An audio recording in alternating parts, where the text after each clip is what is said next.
अस्सलाम वालेकुम dear student and all viewers. उम्मीद करता हूँ आप खैरियत से होंगे और अल्लाह आपको खैरियत से रखे।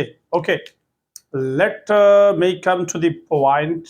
आज हमारा लेक्चर नंबर 18 है और इस पे टॉपिक है ग्रुप नंबर 1 एलिमेंट, जिसको हम अल्कली मेटल भी कहते हैं। ओके, और chapter S and P block है। डियर स्टूडेंट, मैं इसको स्टार्ट कर चुका हूँ। ग्रुप नंबर 1 एलिमेंट पे आपको मजीद लेक्चर मिलेंगे।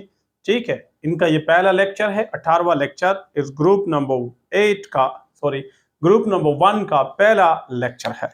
ओके, पहला क्वेश्चन इसमें क्या है उसको मैं एक्सप्लेन करता हूं।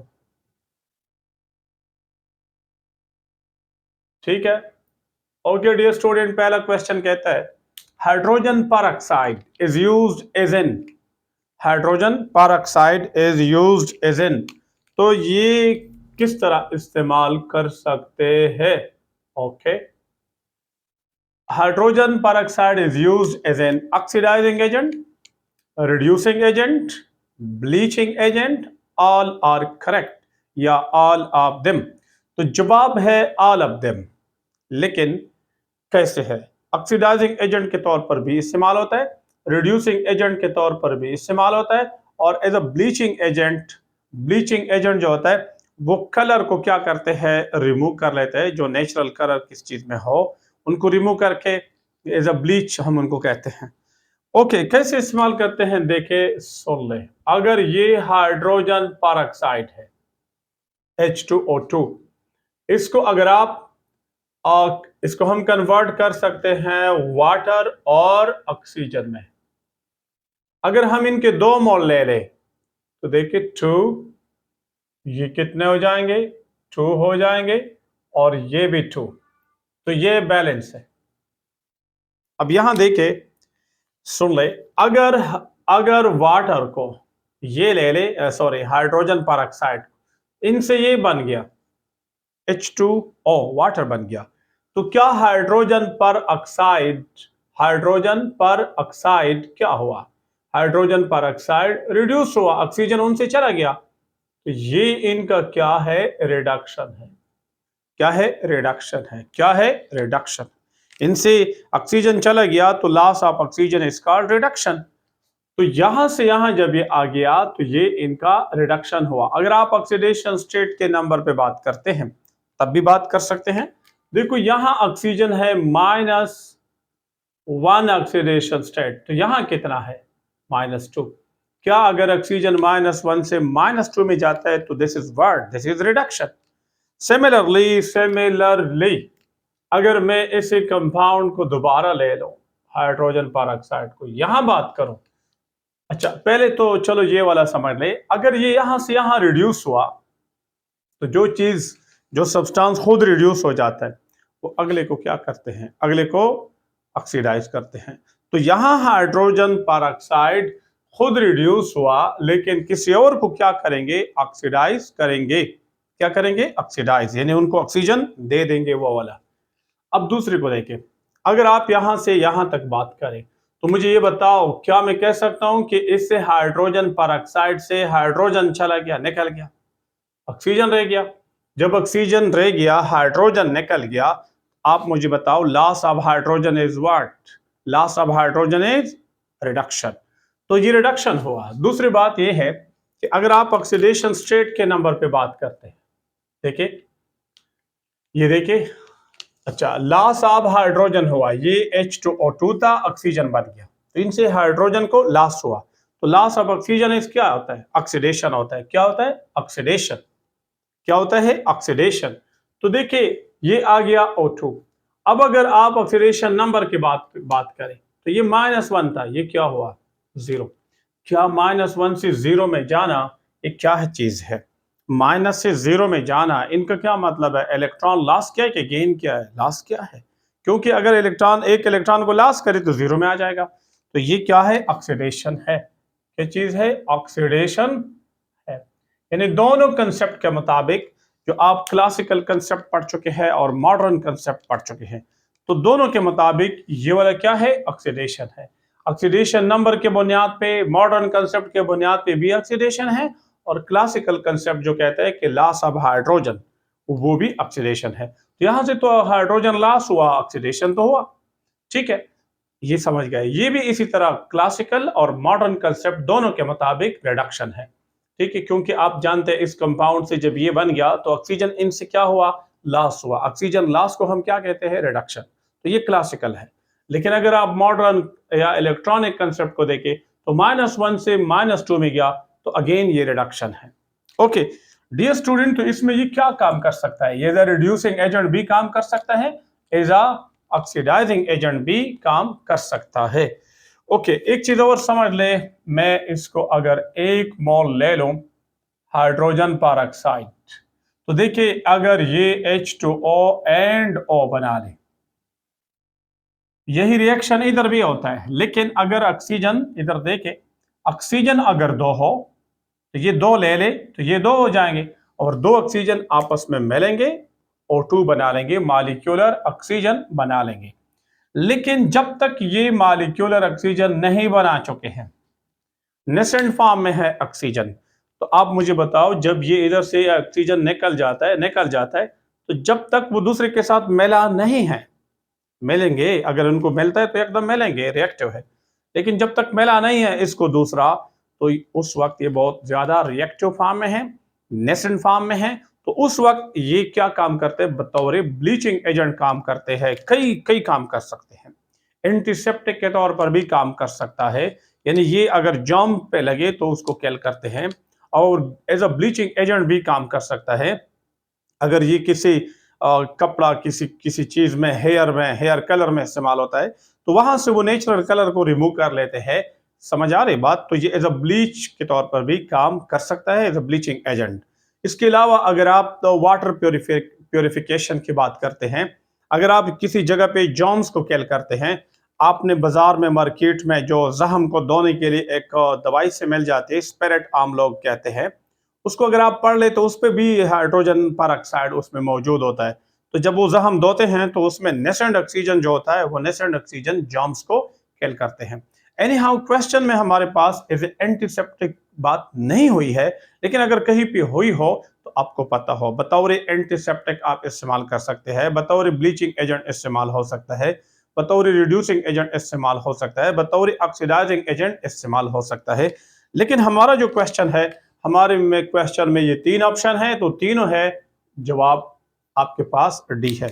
अच्छा ये डी है डियर स्टूडेंट, ये सी नहीं है। ओके तो डी ऑप्शन करेक्ट ऑप्शन है। ओके नेक्स्ट आगे जाते हैं। Question number question number question number question number and number okay let we move to the next question. Arrange the following oxide in order of their basic strength. Arrange the following oxide in order of their basic strength. मैंने एक बात कही थी, मैं हमेशा कहूंगा और मैं कहता रहूंगा, ठीक है। क्या बात कही थी? मैंने कहा metal oxide are basic and non metal oxide are acidic. वही बात है, जो मेटल ऑक्साइड है, मेटल ऑक्साइड्स, वो क्या है, वो है बेसिक, वो क्या है, बेसिक। लेकिन इस बात के अंदर एक और इशारा मौजूद है, बहुत सारे सिग्नल मौजूद है। अगर आप कंपैरिजन करते हैं, सपोज मैं कहूं मेरे सारे स्टूडेंट तकड़े हैं, ठीक है, लेकिन अगर स्टूडेंट के अंदर मैं बात करूं कि ये वाला स्टूडेंट सबसे तकड़ा है, तो क्या सारे स्टूडेंट एक जैसे तकड़े तो नहीं होता है ना, उनके अंदर तो भी कंपैरिजन हो सकता है, ठीक है। तो मैं कंपैरिजन कर लूं, तो इस तरह हम अगर कहें कि metal oxide are basic, yes, जैसे मैंने कहा मेरे सारे स्टूडेंट तकड़े। लेकिन अगर मैं कहूं कौन से मेटल का ऑक्साइड मोर बेसिक होगा, तो जैसा कि हम कहेंगे कि इन सारे तकड़े स्टूडेंट में से सबसे तकड़ा स्टूडेंट कौन सा है, तो ये कंपैरेटिव क्वेश्चन है। तो अब जब हम कंपैरेटिव बात करें तो याद रखिए, जितना मेटालिक कैरेक्टर बढ़ेगा इतना बेसिक ऑक्साइड ज्यादा होगा। अब मैं आपसे क्वेश्चन पूछता हूं, ये जो आपको ऑक्साइड दी हैं, लिथियम, सोडियम और पोटाशियम है, आप थोड़ा गौर करें। पहली बात तो ये है कि ये सारे क्या है, ये सारे जो है ऑक्साइड है अल्कली ग्रुप के, अल्कली मेटल के, लिथियम, सोडियम, पोटाशियम। अब आपने कंपेयर करना है, लिथियम ऊपर है, सोडियम नीचे है, पोटाशियम उससे नीचे है। तो अगर लिथियम ऊपर है तो उनसे इलेक्ट्रॉन लॉस करना थोड़ा मुश्किल है। सोडियम बड़ा हो गया उससे आसान है, पोटाशियम उससे बड़ा हो गया उससे निकालना मजीद आसान है। तो आप मुझे बताओ सबसे ज्यादा मेटल कौन है इनमें से? पोटाशियम, फिर सोडियम, फिर लिथियम। तो जवाब क्या है? पोटाशियम का ऑक्साइड मोर बेसिक होगा और सोडियम का फिर सेकंड नंबर पे और लिथियम का सबसे लास्ट नंबर पे। तो बताओ कौन सा ऑप्शन आपको ये गाइड कर रहा है? कहते हैं पोटाशियम सबसे बड़ा हो, सोडियम हो, फिर लिथियम हो। ये ऑप्शन आपको ठीक कह रहा है।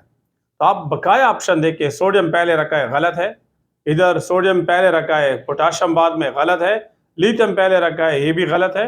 तो सबसे करेक्ट ऑप्शन बी है। Okay, next question number third. Question number third क्या कहते हैं? विच of the following is least safe to keep in the college lab? अगर आप लैब में रखते हैं तो कौन सा वाला सबसे कम महफूज है? ठीक है, तो आपको पता हो अल्कली मेटल बहुत रिएक्टिव है। पहली बात, वो इलेक्ट्रॉन लॉस करते हैं, उनके ऑक्सीडेशन पोटेंशियल वैल्यू बहुत हाई है, जल्दी ऑक्सीडाइज हो जाते हैं। ठीक है, लेकिन मैं फिर से बात करूंगा, कंपैरिजन तो हो सकता है ना, मोर रिएक्टिव कौन सा होगा, मोस्ट रिएक्टिव कौन सा होगा? तो आप बताओ। अब मैं दोबारा वही बात रिपीट करता हूं, लिथियम, सोडियम, पोटाशियम, रुबिडियम, आगे नहीं जाते, चार दे हैं, लिथियम, सोडियम, पोटाशियम, रुबिडियम। अगर आप सबसे नीचे की तरफ आ रहे हैं रुबिडियम, तो रुबिडियम को अगर मॉइस्चर मिले, गड़ज रिएक्शन करते हैं, हाइड्रोक्साइड एंड हाइड्रोजन और आग पकड़ते हैं। इसी तरह सोडियम भी रिएक्टिव है, पोटाशियम भी रिएक्टिव है, लेकिन हमारा क्वेश्चन ज्यादा, सबसे ज्यादा। तो अगर रुबिडियम को ऑक्सीजन या मॉइस्चर के साथ, वाटर के साथ मिले, तो सबसे ज्यादा डेंजरस यही होगा। बाकी भी डेंजरस है, लेकिन ये सबसे ज्यादा डेंजरस होगा। यहां कंपैरिजन है, तो लिहाजा ये आपका करेक्ट ऑप्शन है। Okay dear student, question number 4 क्या कहते हैं? Which of the following is the weakest reducing agent? Reducing agent।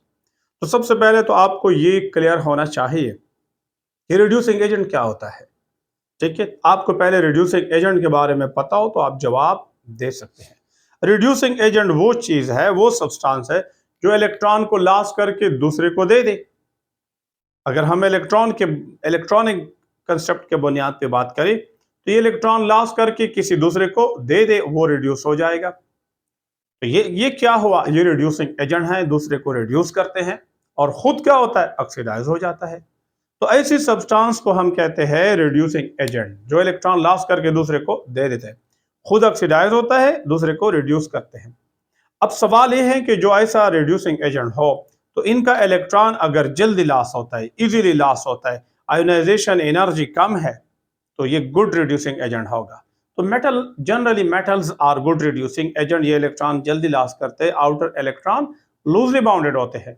लेकिन एमंग द मेटल, अच्छा मेटल, थोड़ा सा वीक मेटल, सबसे वीक मेटल, ये मौजूद होते हैं।